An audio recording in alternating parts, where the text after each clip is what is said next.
segundo ponente que tenemos el gusto de tener con nosotros hoy, don Pedro Uruñuela Nájera.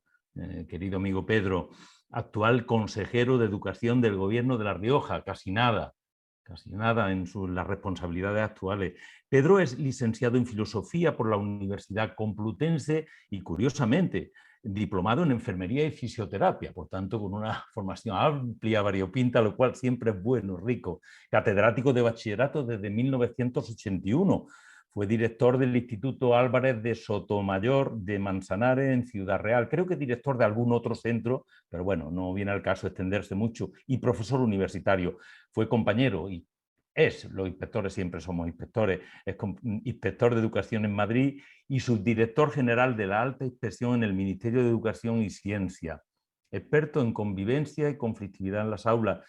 Precisamente fundador de la asociación Convive, una asociación de alto prestigio que publica una revista periódica de contenido muy interesante en el ámbito en el que nos movemos hoy, en el contenido que nos movemos hoy, y entre sus publicaciones destacábamos ya en la divulgación de esta actividad, un par de ellas: trabajar en la convivencia en centros educativos, una mirada al bosque de la convivencia, bonito título, o la gestión del aula, los dos de 2018, o el plan más reciente, el plan de convivencia del centro educativo, pautas para su elaboración de 2020, y un número de artículos amplio a los que no me voy a referir por la premura de tiempo. Pedro, es un honor contar contigo y que en tu amplia y profusa agenda, me consta porque tu secretaria Sara así nos lo ha hecho saber, pues hayas conseguido un hueco para nosotros. Te lo agradecemos enormemente y es un placer en Andalucía contar contigo.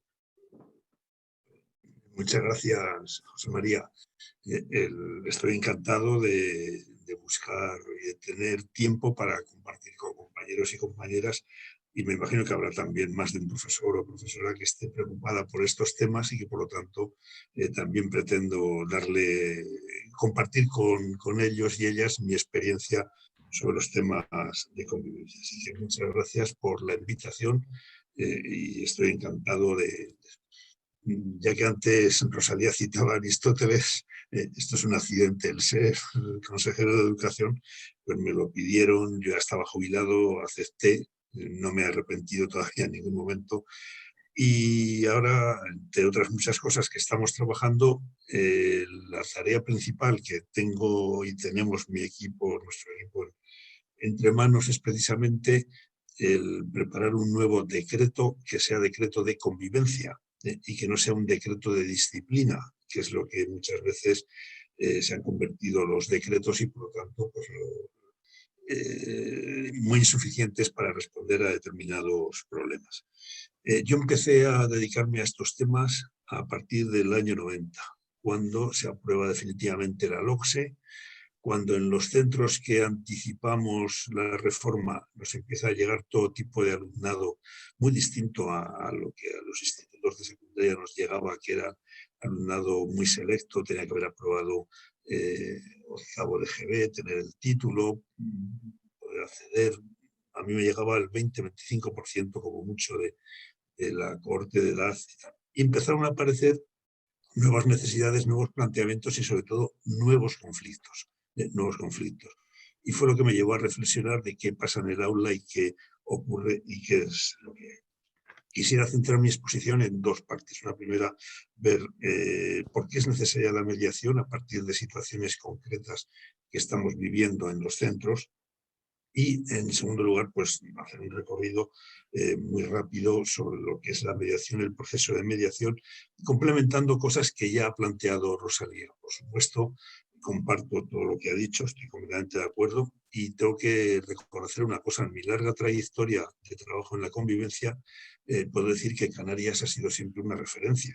Y que hemos tenido muchos, hemos seguido sus publicaciones, muchos hemos copiado algunas de sus normas, y que, por ejemplo, en el tema de mediación fue pionera en los años, a finales de los 90 y comienzo del nuevo siglo y tal, ¿no? Porque realmente estableció la mediación como un procedimiento normalizado en los centros para la gestión y la transformación pacífica de los conflictos. Por lo tanto, no puedo por menos que estar de acuerdo y reconocer el buen trabajo que se viene haciendo en esa comunidad. A ver si me funciona la...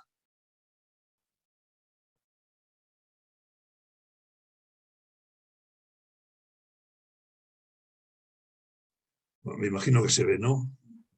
Sí, se ve, Se ve, estupendo. se ve. Muy bien, Bueno, Pedro. yo lo primero que me planteo es decir, creo que la vida, mi perspectiva va a ser fundamentalmente educativa. No tengo, lamentablemente, la formación jurídica tan amplia y tan rica que nos ha puesto de manifiesto Rosalía.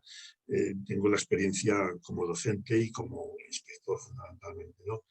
Yo muchas veces he pensado, digo, tenemos un exceso de regulación, tenemos un exceso de normativa. Y yo me pregunté, ¿realmente todos estos decretos, órdenes, etcétera, mejoran la gestión del aula? Yo creo que lo que define al profesorado es precisamente, pues que su tarea es explicar determinadas materias, determinados conocimientos, etcétera. Luego veremos que no solamente es eso, que son más cosas. Pero yo me he encontrado muchas veces que hay decretos y que hay una obsesión porque haya un decreto y yo digo, me hago esa pregunta, ¿mejoran realmente la gestión del aula? Y yo, analizando lo que sucede en el aula, pues pienso que no. Yo creo que uno de los problemas fundamentales fue el trabajo que yo eh, inicié en lo que iba a ser mi tesis, que al ir al ministerio se interrumpió y que al final la he publicado en el libro de la gestión del aula, pero no la defendí. Entonces, yo pienso que los decretos no hablan de las conductas deductivas, que es lo que más preocupa al profesorado. Más del 30% en el estudio que había hecho decía que era la principal dificultad con la que se encontraba, el cómo gestionar el aula, cómo llevar el día a día con sus alumnos y alumnas. Y yo creo que los decretos muchas veces hacen una división demasiado tajante entre lo que son las faltas leves, graves, muy graves, las sanciones para su corrección, quién es competente para esas sanciones, etcétera. Pero yo creo que se necesita algo más y he hecho en falta qué competencias son necesarias precisamente para la gestión del aula. Competencias que son habilidades, que son saber hacer, que no solamente consiste en aplicar una norma o aplicar un decreto, aplicar lo que está establecido, ¿no? ¿Y por qué? Pues por una frase que leí y no sé de quién es, pero me gustó mucho y la repito muchas veces, que es esta, es decir, dar una clase se parece más al vuelo de una mariposa que a la trayectoria de una bala. No es que digas, yo voy a llegar aquí, pongo mi punto de vista aquí, este es el primer paso, este es el segundo, este es el tercero. No, en una clase hay muchas reacciones imprevistas, los chicos y chicas reaccionan de una manera, reaccionan de otra, lo que te vale en una clase no te vale para otra. Entonces, es decir, se necesita algo más que los decretos. Y yo encontré en la mediación y en la formación para la mediación que parte de estas competencias que se necesitan para la gestión del aula las facilita y las promueve implantar y trabajar el sistema de mediación en los centros. Hay un texto también de John Dewey que me parece que es muy importante y que nos cuestiona un poco para qué estamos educando. ¿Para qué estamos educando? Yo pienso que el centro educativo tiene una doble dimensión. Por un lado, es un centro de enseñanza, es un centro en el que se transmiten conocimientos. Si preguntáramos a padres y madres, ¿para qué mandéis a vuestros hijos al colegio o al instituto? Creo que nos dirían claramente, pues eso, para que aprendan determinadas materias, para que se formen, adquieran conocimientos, puedan encontrar luego un buen trabajo porque están bien preparados, etcétera. Pero a la vez, yo creo que hay una dimensión inseparable. Un centro educativo es un centro de aprendizaje, pero a veces un centro de convivencia. Los chicos y chicas aprenden relacionándose en primer lugar con los maestros y maestras, con su profesorado en general, relacionándose con otros chicos. Y si algo tenemos claro y algo está más que estudiado es que según sea el clima de aula, según sea el clima de clase, así va a ser la calidad de los aprendizajes que van a llevar a cabo nuestros alumnos y alumnas. Porque depende mucho de la relación interpersonal, el interés por la asignatura.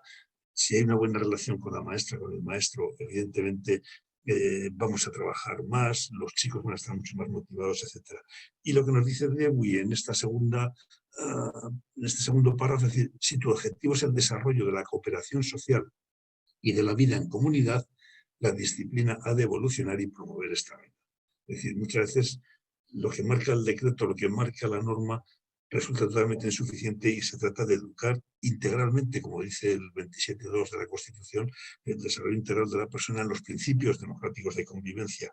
Y por tanto es fundamental incorporar lo que es la mediación, porque realmente desarrolla la cooperación social, desarrolla la vida en comunidad, la creación de un grupo que se lleve bien, etcétera.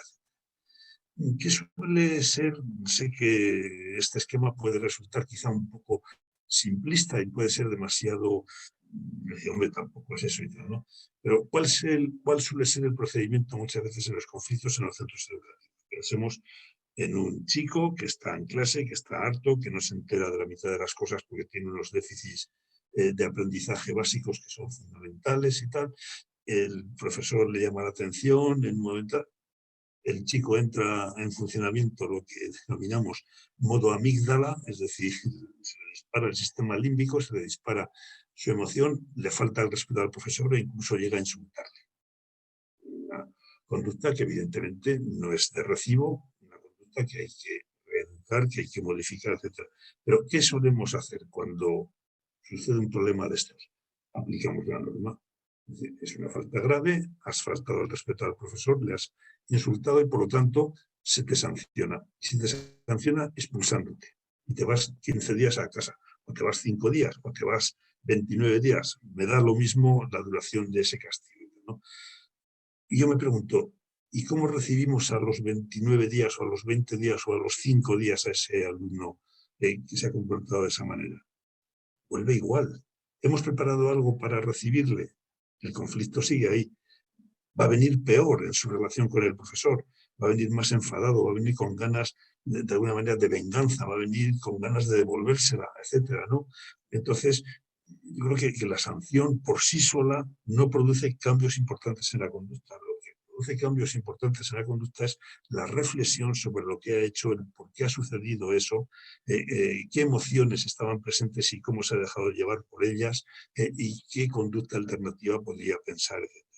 Las sanciones tienen efectos, además, muy concretos, estigmatizan a los estudiantes, normalmente son los malos, y enseguida dicen, no, es que con perdón, es un poco de los barandillas de la clase, que no me dejan darla, que si puedo, enseguida se va fuera, etcétera.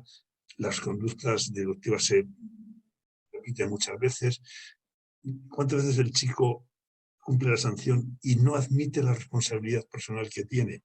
No es consciente de que algo habrá hecho para que se le expulse. No es consciente de que siempre la culpa es de otro. ¿Cuántas veces hemos recibido en el despacho como directores, y por lo menos, qué ha pasado? A alumnos expulsados de clase, ¿qué ha pasado? Nada. ¿Cómo que nada? Sí, yo no he hecho nada. Entonces, ¿por qué estás aquí? No lo sé. Bueno, pues algo habrás hecho. No, si el que estaba hablando era otro. Bueno, entonces, ¿por qué? Y al final termina diciéndote, no, es que me tiene manía y por eso me ha echado y tal, ¿no? Es decir, aceptar la responsabilidad de lo que está haciendo y sobre todo superar el enfoque reactivo. No se trata de reaccionar cuando ha habido un problema, cuando ha habido un conflicto. Se trata de adelantarnos, de hacer prevención, de poner las condiciones para que esas cosas no sucedan, etc. Y en definitiva, yo creo que a la hora de corregir conductas y tratar los conflictos hay 3 niveles: las emociones y sentimientos, los pensamientos y las conductas. Muchas veces estamos tratando solamente las conductas, es decir, este comportamiento no es de recibo y te sanciono de esta forma y tienes que cumplir esa sanción, y damos por hecho que con el cumplimiento de la sanción van a aprender, van a cambiar su conducta, cuando lo realmente importante es analizar qué emociones hay ahí, por qué se ha disparado esa amígdala, por qué ha producido una respuesta automática, qué papel juegan los pensamientos, cómo está valorando esa situación, etc. Y contestando a Rosalía, quiero recordar que lo que has puesto de la mente y el corazón está en la ética Nicómaco, cuando Aristóteles habla también de que cualquiera puede enfadarse, pero enfadarse en el justo momento, por el motivo debido, etcétera. Eso son muy pocos los que lo pueden hacer, o sea, ¿no? Hay que trabajar todos estos elementos, y la mediación nos va a llevar a ver qué emociones están detrás de las posturas, a ver qué pensamientos están ahí, y a buscar una alternativa que sea satisfactoria para todos y todas. Por eso yo creo que el punto de partida son los conflictos. Yo creo que somos todos personas diferentes. Tenemos distintos intereses, tenemos distintas motivaciones, tenemos distintos valores, distintos planteamientos. Es normal que choquemos, es normal que muchas veces no podamos conseguir todo para todos y de ahí se produzca el conflicto. Se suele decir que mientras hay vida, hay conflictos. El único sitio donde dicen que no hay vida es en un sitio al que nadie queremos ir, que pensamos que ahí no hay conflictos, al menos del suelo para abajo, no suele haber conflictos, pero del suelo para arriba me estoy refiriendo evidentemente al cementerio, creo que hay bastantes conflictos, aunque ya no haya vida. Entonces, lo difícil o lo importante y lo que nos tiene que, de alguna manera, diferenciar, no es que no existan conflictos, sino que sabemos gestionarlos de manera adecuada y sabemos gestionarlos de una manera pacífica y de una manera constructiva, buscando ¿Con qué tipo de conflictos nos encontramos en el aula? Pues hay muchos, muy rápidamente, porque de alguna manera Rosalía ha aludido, los problemas cotidianos de relación interpersonal, los rumores, el ninguneo, el ataque verbal, las peleas, los motes, las envidias, aislar, problemas de indisciplina, sobre todo en el aula, incumplimiento de normas, el alumno pasivo que está como un mueble dentro del aula, que no colabora, que no hace ningún trabajo, el alumno que empieza a molestar en clase. Yo llegué a recoger 260 formas distintas que tenían los alumnos y alumnas de hacer o intentar conseguir que sus profesores y profesoras no pudieran dar clase. Es decir, interrumpiéndoles, hablándoles, jugando, poniéndose a cantar, haciendo de las cosas más inverosímiles. Cualquier cosa que se os ocurra, seguro que está recogida, ¿no? La conducta antisocial, las conductas disruptivas, el desinterés académico, el maltrato, la intimidación entre iguales, etc. Me gustaría reflexionar sobre una cosa que es importante. O por lo menos a mí me costó descubrir y yo creo que es muy ilustrativa de lo que sucede en el aula. La diferente valoración y el diferente enfoque que hacemos de los errores académicos, es decir, cuando un examen sale como sale, hay equivocaciones, hay disparates, hay lo que quieras, y lo mismo que podemos decir de las conductas disruptivas, conductas contrarias a la convivencia, lo que denominamos ahí errores de comportamiento. Yo esta reflexión la he sacado básicamente y fundamentalmente de Belinda Hopkins, que es una de las que trabajan ahora las prácticas restaurativas, que me parece que también es un tema muy importante. Dice, en el error académico, los errores el alumno los comete sin querer, mientras que en el error de comportamiento pensamos que lo está haciendo deliberadamente. Lo está haciendo deliberadamente. Los errores son inevitables en el aprendizaje, mientras que en el comportamiento, por hecho que ya deberían saber cómo comportarse y por tanto que no se deben producir errores. Para aprender algo y superar los errores desde el punto de vista académico se ha de ir probando, ensayo y error, aprendiendo, intentando, mientras que en los errores de comportamiento los límites no han de traspasarse ni ponerse a prueba, están muy claros y ahí está, ¿no?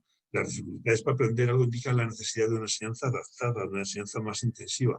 Las dificultades para lograr un determinado comportamiento indican la necesidad de poner sanciones.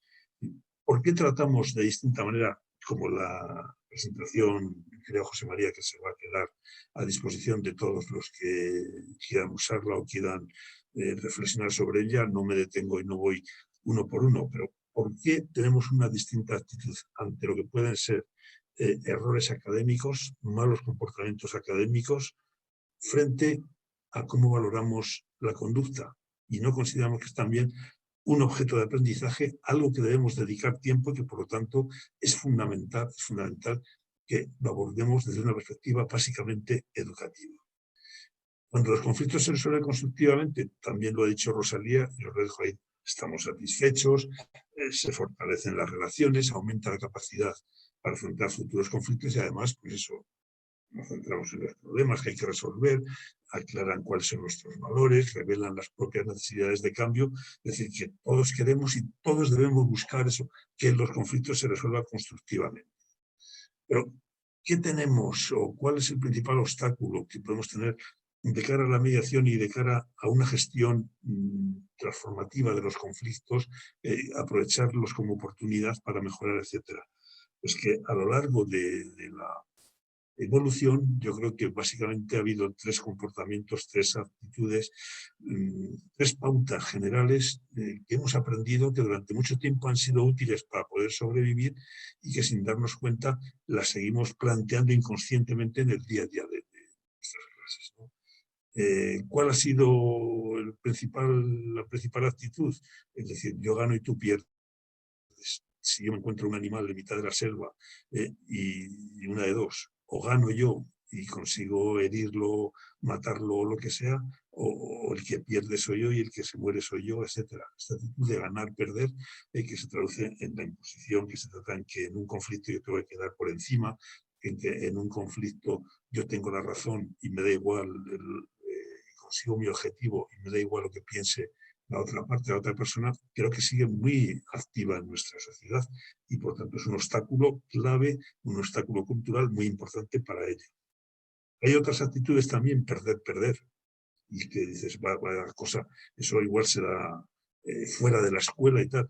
Yo siempre recuerdo un conflicto que tuve con un departamento de geografía e historia, en el cual había 6 profesores y había un turno nocturno.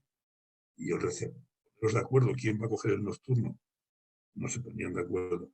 Venga, que es urgente que os pongáis de acuerdo, que si no, ¿habéis decidido ya quién? No, pues vamos a la rueda. Empezó la rueda y ¿qué sucedió en la rueda? De que los 2 más antiguos completaron su horario de mañana y los otros 4 tenían horario de mañana y 1 hora de clase 4 días a la semana por la noche. Os va a entrar la sesera, os va a entrar el razonamiento y vais a buscar una alternativa en la cual todos ganemos, etcétera, y ya vieron que sí, establecieron un procedimiento para turnarse y para en años sucesivos hacerse cargo del nocturno, que nadie lo quería y tal, ¿no? Y esa, perder, perder.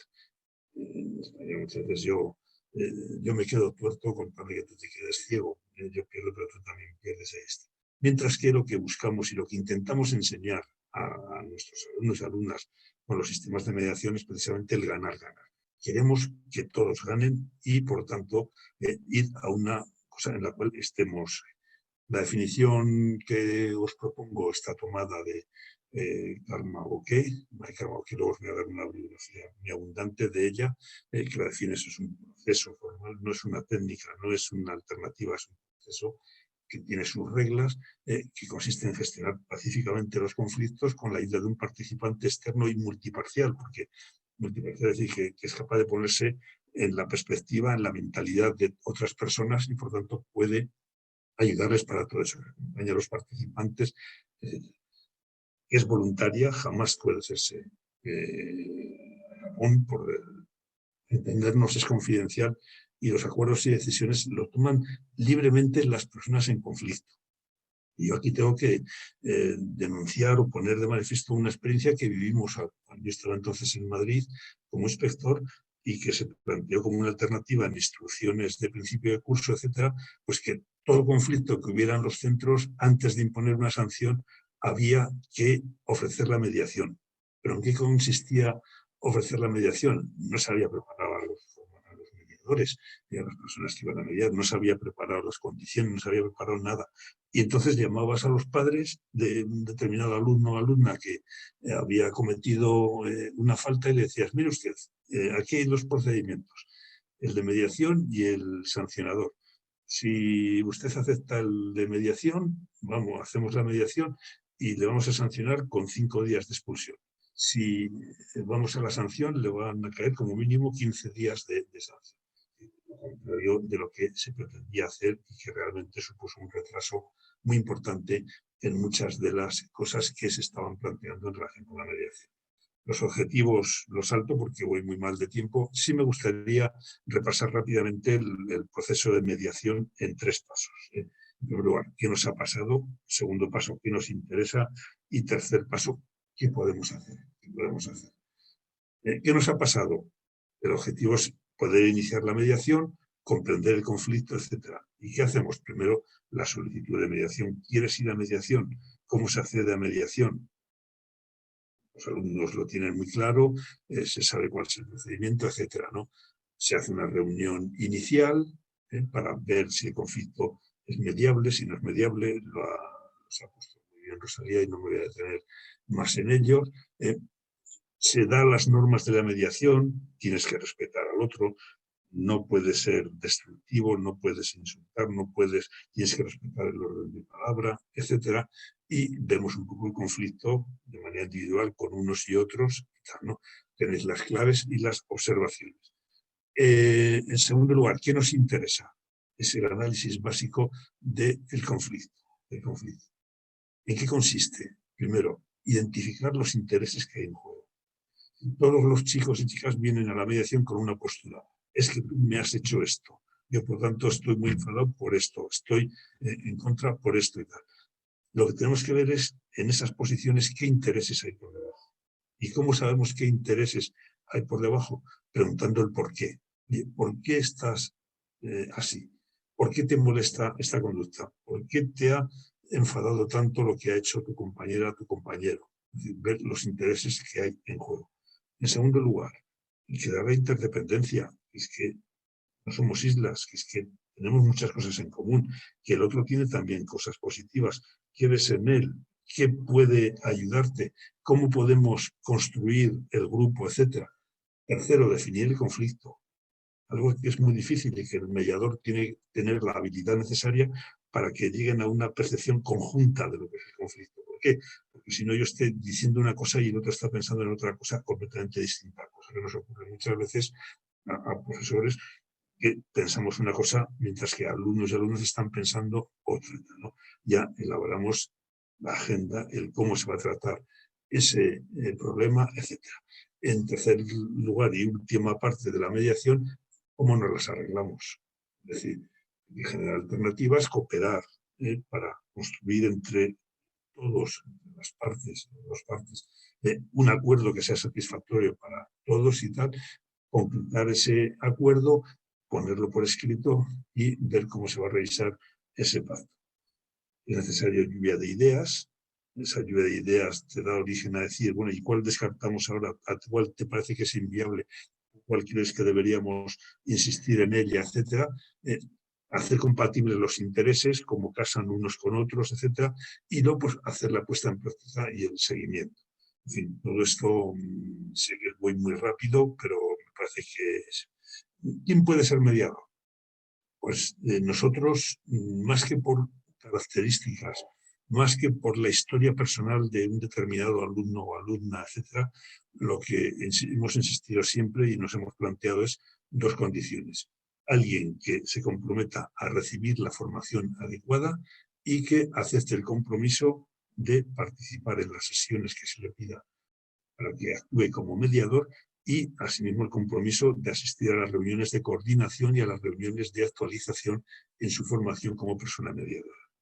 Yo os puedo decir, en mi experiencia, que a veces chicos, los que no esperabas nada, chicas, lo mismo, que decías, ¿cómo va a ser esta persona? ¿Cómo va a ser este crío?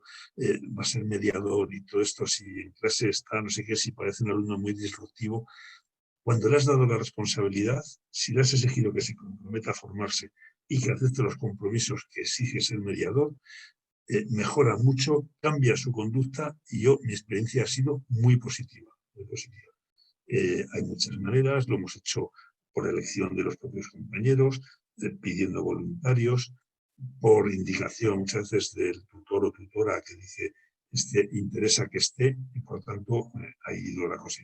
Pues como en los aspectos en qué temas hay que formarse. Hay que saber la dinámica que hay en todo conflicto, cómo se expresan las emociones, cómo se regulan las emociones y sentimientos, saber comunicar, técnicas de pensamiento creativo, tomar decisiones, y todo eso dentro de la cultura de paz a la cual ha aludido también Rosalía y que no me da tiempo. ¿Por qué pongo esta rueda? Por una experiencia que yo he tenido y que os recomiendo que evitemos como sea. Cuando yo empecé con los temas de mediación, finales de los 80, principios de los 90, en la Comunidad de Madrid, al cabo de un tiempo veíamos que sucedía una cosa que no nos gustaba nada, y es que si formábamos a X equipos de mediación, de cada 3 centros en que hayamos formado mediación, al año siguiente continuaba uno nada más, y los otros dos se perdían y desaparecían. Y analizando, discutiendo, ¿y por qué está sucediendo esto? ¿Qué estamos haciendo mal para que la mediación no tenga esta repercusión o no tenga esta continuidad que vamos buscando? Llegamos a la conclusión de que muchas veces estábamos actuando no porque el centro sintiera la necesidad de la mediación y estuviera pidiendo la mediación como la solución a problemas de convivencia y respuesta a situaciones de convivencia que no dominaban, y que por tanto teníamos que insistir mucho en por qué era importante y cubrir una serie de etapas, ¿no? En primer lugar, análisis de la convivencia. ¿Realmente los problemas son de interrelación y pueden solucionarse con la mediación? O a lo mejor hay que buscar otra alternativa, hay que buscar a lo mejor las problemáticas del acoso o las problemáticas de carencia de las competencias interpersonales, que en Canarias trabajó mucho el profesor Manuel Segura en la Facultad de Psicología de Las Palmas, etcétera, y que a nosotros nos ha servido mucho para todo eso, ¿no? ¿Y cómo es la situación de la convivencia? Segundo, concienciación de la comunidad educativa. Hay que informar, en primer lugar, a los compañeros y compañeras. Vamos a poner en marcha este programa con estas características, por estas razones. Hacer una campaña intensiva, informar a las familias, informar también al alumnado, hacer una campaña que llame su atención, algo va a pasar, sigue la flecha, qué es la mediación, algo, realmente crear una expectativa, crear algo que redactar el protocolo de cuándo actuar, cuándo poder plantear la mediación, en qué casos. Estoy de acuerdo con lo que ha planteado, por supuesto, Rosalía, en cuanto a cosas que no se deben evitar, sobre todo cuando hay un desequilibrio de poder o cuando está en una situación el alumno que es incapaz de pensar, de reflexionar y no merece la pena que se haga eso, ¿no? Vincularlo con el plan de convivencia, y luego ya viene lo importante, que es seleccionar al alumno mediador, formarlo. Nosotros procurábamos siempre irnos un fin de semana a una casa rural, a un albergue, a un sitio público de la comunidad, para aislarnos, para crear el grupo, para crear otro tipo de relaciones y poder dar la formación, ¿no? Hacer luego la coordinación, el seguimiento y por último, pues la evaluación y la consolidación. Lo importante es que el programa no sea una tormenta de las que están cayendo estos días, al menos aquí en La Rioja, en la cual te cae en 10 minutos un montón de agua y de granizo, que a los 10 minutos de haber pasado la lluvia hace más calor todavía, ¿no?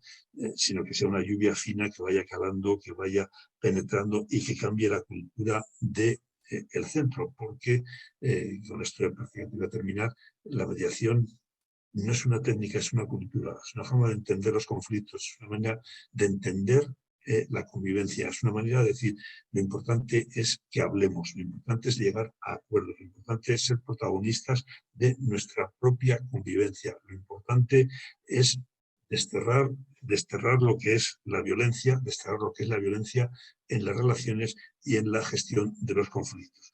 Y esto es lo que te hace y lo que cala y lo que hace que luego se extienda, como bien decía Rosalía, a toda la vida normal, o sea, a toda la vida de fuera del centro, y no solamente está en el propio colegio o en el propio instituto, sino que está en otros sitios. Os pongo la biografía. Yo me considero discípulo privilegiado y prácticamente todo lo que he aprendido en mediación lo he aprendido de Mari Carme Boqué. Tiene estos 8 libros, pues son francamente buenos, muy didácticos, y una de las ideas que insiste Carme Boqué es que la mediación se debe hacer en infantil, en primaria y en secundaria, como muy bien señalaba también Rosalía. El libro este de Hagamos las paces, que está abajo a la izquierda, es cómo trabajar la mediación en infantil. Y luego hay, como veis, guía de participación infantil, guía de mediación escolar para primaria, para secundaria, y el último libro que ha publicado, que es el de prácticas restaurativas, pues también una continuidad que merece la pena que en algún momento en la inspección nos lo planteemos en todo esto. Y termino dando las gracias. Os dejo mi correo electrónico y yo os puedo decir que estamos muy ilusionados con este decreto que estamos elaborando de convivencia, que vamos a sacar a información pública del decreto la semana próxima, que incorporaremos las distintas sugerencias y que sobre todo aquí en La Rioja queremos cuidar que no solamente sea publicar un decreto que por sí solo no va a cambiar los comportamientos, sino que vaya acompañado de un plan de formación. Estamos formando un equipo de formación de formadores para que puedan intervenir y para que puedan formar a los compañeros y compañeras, y que es un tema en el que estamos francamente muy ilusionados e ilusionadas en el equipo que conformamos la consejería. Muchas gracias a vuestra disposición. Muchísimas gracias a ti, Pedro. Interesantísima también tu disertación, tu ponencia. Es curioso, has hablado de que estáis elaborando un decreto de convivencia en Andalucía. Desde hace años tenemos un decreto que se denominó así, decreto de convivencia, y lo curioso del lenguaje, a partir de ahí yo creo que se han producido cambios importantes en las concepciones, pero hay mucha gente que termina asociando convivencia con disciplina en el sentido disciplinario y convivencia con faltas graves, leves o muy graves y con sanciones para cada una de las faltas. El lenguaje es fundamental y la asociación de términos es clave en esto, como en todo, ¿no? Julio y Pedro nos han planteado sendas cuestiones, yo las he unido las dos. Te has referido, Pedro, a la convivencia y a la resolución de conflictos, especialmente en el ámbito del aula y del alumno, importantísimo, por supuesto, el alumno con el profesor, los alumnos entre ellos, pero tanto Julio como Pedro nos hablan de la importancia de la mediación y la convivencia en el sentido amplio, es decir, de los conflictos internos que se producen en el centro entre equipo directivo, profesores de un mismo departamento. Tú has puesto un ejemplo en un departamento al que afrontaste como inspector, incluso muy frecuentes y cada vez más habituales los conflictos familia centro educativo, bien con un profesor, con el equipo directivo. Precisamente plantean tanto Julio como Pedro la importancia de este afrontamiento dialogado de mediación de los conflictos internos también, porque terminan repercutiendo en el clima de convivencia del centro y de las aulas. Completamente de acuerdo. El problema es que en media hora sí, tienes que centrar. Ya me hubiera gustado disponer de más tiempo y poder hablar. Nosotros, cuando yo empecé en la Comunidad de Madrid, poníamos como criterio para elegir un centro y dar formación y poner en marcha el proceso de mediación, como primera condición, valorábamos si se habían apuntado solo alumnos y alumnas, si estaban también padres y madres y si había profesores y profesoras. Y si estaban los tres grupos, era prioritario. Entendíamos que había muchas más garantías de que realmente calara el modelo de mediación si estaban todos los sectores a que si solamente estaban el alumnado, ¿no? Antes has señalado tú y has señalado también Rosalía, uno de los problemas que tenemos en la mediación entre profesorado y profesorado no es tan frecuente, pero en relación con padres y madres, en relación con el alumnado, todavía muchas veces seguimos teniendo la idea de que perdemos autoridad si bajamos a hablar. Y por más que explicas o por más que insistes de que va, no solamente no pierdes autoridad, sino que realmente la ganas. Yo opino, y lo tengo por escrito, que muchas veces en este tema estamos confundiendo autoridad con poder, y que muchas veces lo que están pidiendo los compañeros y compañeras que están en las aulas es más poder para sancionar, para poder obligar al alumnado, etcétera. Mientras que la autoridad yo creo que es un concepto mucho más ético, mucho más de algo que se consigue, algo que tú ganas, es el prestigio moral, es la capacidad de influir en tu alumno o alumna, o la capacidad de convencerle de lo que es bueno y lo que quieres llevar a cabo, etc., ¿no?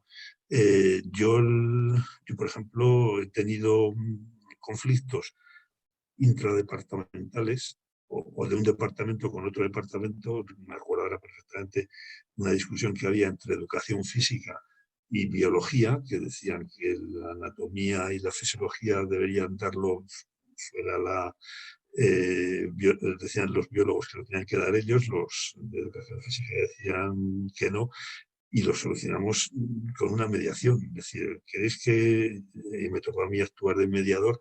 Y se pusieron de acuerdo, llegaron un acuerdo satisfactorio para ambas partes, y que llegaron a decir, uno hace y redacta el tema y selecciona los contenidos y en la otra parte los da. Y el otro tema, el otro los da, los redacta y la otra, o sea, llegaron a ese acuerdo y funcionó y no hubo más conflictos, ¿no? O sea, que puede funcionar perfectamente.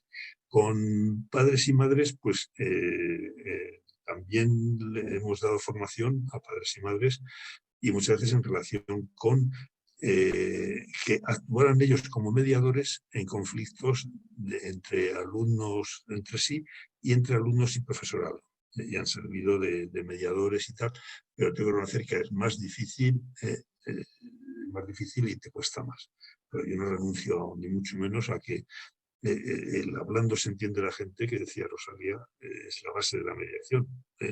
Igual, yo me acuerdo, fui una vez a un colegio y con un crío que acaba de llegar y le quitaron la pelota, pegó un tortazo y vinieron dos chavalicos pequeños, eran de infantil, y dijeron, oye, que tú eres nuevo y no lo sabes, pero en este colegio no se pega, ¿eh?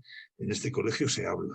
Pues yo creo que es la lección que desde infantil lo van cogiendo y lo van asumiendo y por tanto luego lo aplican a toda su vida. Sí. Yo creo el esquema que has planteado de 3 pasos, que a mí me ha parecido muy sintético y muy bueno, tú lo has ido ilustrando con ejemplos de alumnos, pero es aplicable a cualquier conflicto que se pueda producir en un centro. Y desde ese punto de vista, la inspección, tú que tienes la experiencia como inspector también, Pedro, puede jugar un papel clave como agente externo en la mediación de conflictos internos, ¿no? Por la distancia que puede tener, la autoridad que de por sí ya tiene otorgada por la propia ley, aunque hay que ganársela día a día, pero no puede jugar la inspección un papel fundamental. Y teniendo en cuenta esto, ¿qué competencias mínimas deberían tenerse, profesionales o personales, para abordar procesos de mediación, aunque sean informales, como se ha referido anteriormente Rosalía a los mismos, ¿no? Yo pienso que en la inspección podemos jugar un papel clave y un papel muy importante, aunque solo sea por una cosa que al menos en La Rioja yo lo veo en el día a día. La inspección sigue teniendo una fuerza y un prestigio ante el profesorado que hay que aprovecharlo en el sentido positivo de la palabra. Es decir, hay otros asesores que probablemente no tengan esa capacidad de influencia, que sí que atribuyen a la inspección, ¿no? ¿Qué se debe trabajar en la inspección? Yo creo que, entendedme bien, que no quiero exagerar, ¿no? Yo creo que menos formación en la normativa y en decir la norma se cumple o no se cumple, y más formación para la gestión y transformación de conflictos. Cuál es la dinámica del conflicto, qué papel juegan las emociones, qué papel juegan los pensamientos en todo eso, cómo debe ser la comunicación, qué es una comunicación no violenta y cómo se aplica eso en el aula, qué es la empatía, qué es la capacidad de escucha y todo esto. Yo creo que en la formación de inspector, por lo menos cuando yo entré de esto no me hablaron nunca. O sea, explicaron y bien, o sea, y lo agradezco, bueno, me sirvió mucho, ¿no? Nos formaron en conocimiento de la legislación, de los decretos, de las órdenes y de todo esto, pero no en la gestión humana, en la gestión de personas, en la gestión de las situaciones de interrelación personal que lo hemos ido aprendiendo sobre la marcha. A mí me ha preocupado mucho el tema de las conductas defectivas. Lo he trabajado muy a fondo y cómo organizar la clase y cómo trabajar la clase desde la perspectiva no solamente de la norma, sino de estas habilidades que se necesitan para todo. Yo creo que la inspección sería bueno que no olvidáramos estos contenidos. Rosalía, por supuesto, nos encantaría que te incorporaras ya al diálogo abierto final, incluso a las posibles interacciones entre vosotros, que podáis Aquí estamos. preguntaros vosotros. Miguel planteaba un comentario en el sentido de que los conflictos que se producen en los centros educativos en muchas ocasiones trascienden el ámbito escolar. Esto es algo que se dice mucho. Conflictos que vienen de fuera, la influencia del entorno del alumno, de la familia, etcétera, y que los protocolos y procedimientos son muy extensos. Miguel parece que aportaba una perspectiva un poco negativa sobre la posibilidad de realmente afrontar determinados conflictos, ¿no? Rosalía anteriormente ha defendido los susceptibles de mediación y los que no lo eran por estar en un extremo de consideración, ¿no? ¿Qué tenéis que decir sobre esto? Conflictos que trascienden el ámbito escolar y su relación con unos procedimientos muy extensos, muy prolijos. Entiendo que tiene que ver con esa hiperregulación a la que hablaba Pedro, de que tenemos unos protocolos muy exhaustivos para el maltrato, para el acoso, para el ciberacoso. Entiendo que debe referirse Miguel a esto también. Yo por experiencia me estoy acordando ahora de un caso que luego se me ha repetido por lo menos 4 veces más. Yo me acuerdo una vez con un chico que se le había expulsado ya por 3.ª vez, había estado 20 días fuera, y el día que volvió a clase, al día siguiente, le quiso pegar al profesor de lengua y literatura, se enfrentó con él y todo esto. Me llamó el director y dice: oye, ven, a este chico hay que cambiarle de centro, aquí no lo admitimos, y ahí está. Y de estas cosas no sé por qué me dio y le pregunté, digo, oye, quiero hablar contigo y tal. Y digo, ¿tú has desayunado hoy? Y me dice, no he desayunado, pues venga, te invito a desayunar. ¿Qué cenaste anoche? No cené porque no había nada en casa.